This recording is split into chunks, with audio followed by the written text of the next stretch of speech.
अन्न व औषध प्रशासन FDAचा पदभार स्वीकारल्यानंतर आयुक्त तुकाराम मुंढे पूर्णपणे ॲक्शन मोडमध्ये आले आहेत.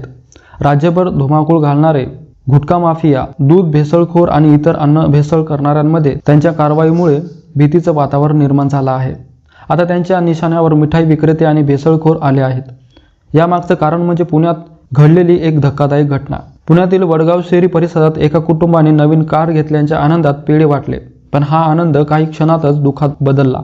ते पेढे खाल्ल्यानंतर तब्बल 7 जणांना अन्नातून विषबाधा झाली. या घटनेची माहिती थेट FDA आयुक्त तुकाराम मुंढे यांच्यापर्यंत पोहोचली.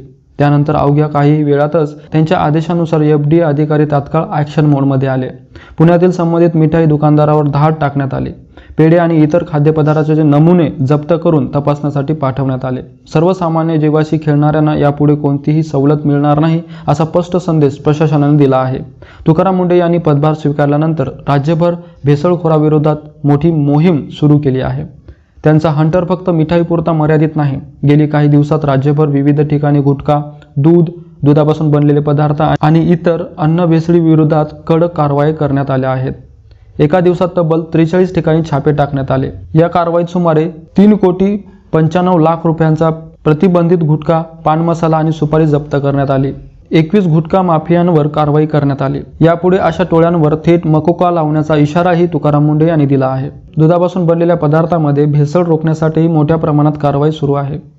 पुण्यातूनच लाखो रुपयांचा भेसळयुक्त खवा, पनीर आणि तूप जप्त करण्यात आले. मुंबईत झालेल्या राज्यातील प्रमुख दूध उत्पादक संघाच्या बैठकीतही तुकाराम मुंढे यांनी स्पष्ट शब्दात इशारा दिला. भेसळ करणाऱ्यांना कोणतीही माफी नाही, कठोर कारवाई होणारच. बीड जिल्ह्यातील परळी शहरात तर एक वेगळीच घटना घडली. तुकाराम मुंढे यांचं पथक शहरात आल्याची केवळ अफवा पसरताच अनेक अवैध गुटखा विक्रेते आणि पानटपऱ्या घाईघाईने बंद झाल्या. कारण एकच, मुंढे आले तर दुकान सील होईल आणि थेट जेलची हवा खावी लागेल अशी भीती. सणासुदीच्या काळात मिठाई, मावा, खवा किंवा इतर खाद्यपदार्थांमध्ये भेसळ करणाऱ्यांनाही आता थेट तुरुंगाची शिक्षा होऊ शकते असा इशारा प्रशासनाने दिला आहे.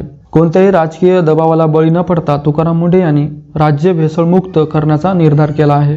गुटखा माफियांवर कठोर कारवाई, दूध भेसळ करणाऱ्या कारखान्यावर सील, तसेच नागरिकांच्या आरोग्याशी खेळणाऱ्या मिठाई विक्रेत्यांवर धडक कारवाया सुरूच राहणार असल्याचं स्पष्ट संकेत मिळत आहेत.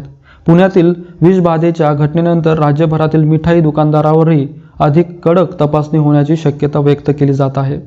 तुकाराम मुंढेच्या या धडक मोहिमेमुळे महाराष्ट्रातील भेसळखोरांचे दिवस आता मोजकेच उरल्याचं चित्र दिसत आहे. तुमच्या परिसरातही अन्न भेसळ, गुटखा विक्री किंवा नागरिकांच्या आरोग्याशी संबंधित कोणताही बेकायदेशीर प्रकार सुरू असेल तर त्याची तक्रार तात्काळ FDA कडे करा.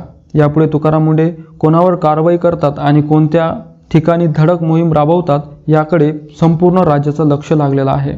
धन्यवाद.